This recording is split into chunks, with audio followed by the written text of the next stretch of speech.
শনিবার সকালে ভেনেজুয়েলার রাজধানী কারকাসের প্লাজা বলিভারে দেখা যায় দীর্ঘ লাইন। সরকারি চাকরিজীবী সহ নানা পেশার মানুষ সেখানে ভিড় করেছেন মিলিশিয়ার সদস্য হতে। তাদের দাবি, দেশের সার্বভৌমত্ব রক্ষার লড়াইয়ে অংশ নেয়াই তাদের মূল উদ্দেশ্য। প্রেসিডেন্ট নিকোলাস মাদুরোর আহ্বানে আমরা বলিভারিয়ান মিলিশিয়ায় নাম লিখিয়েছি, যেন কোনো সাম্রাজ্যবাদী শক্তি আর কখনো এই ভূখণ্ডে পা রাখতে না পারে।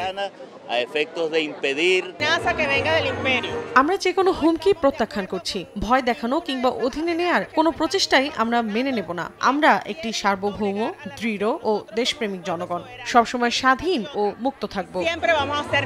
এদিকে কলম্বিয়ার নর্থ স্যান্টান্ডার সীমান্ত সড়কে ঝুলানো হয়েছিল বড় একটি বিলবোর্ড। সেখানে মাদুরো ও দেশটির স্বরাষ্ট্রমন্ত্রীর গ্রেপ্তারে মার্কিন পুরস্কারের বিজ্ঞপ্তি দেওয়া হয়। তবে কিছুক্ষণের মধ্যেই রহস্যজনকভাবে সেটি সরিয়ে ফেলা হয়। এর আগে ওয়াশিংটন থেকে পাঠানো হয় একটি উভচর স্কোয়াড্রন। 4000-এরও বেশি সেনা সদস্য নিয়ে 3টি যুদ্ধজাহাজের এই বহর ভেনেজুয়েলা উপকূলের দিকে অগ্রসর হচ্ছে বলে জানায় আন্তর্জাতিক সংবাদ মাধ্যম। যুক্তরাষ্ট্রের দাবি, লাতিন আমেরিকার মাদক চক্র মোকাবেলা করতেই এই যুদ্ধজাহাজ মোতায়েন।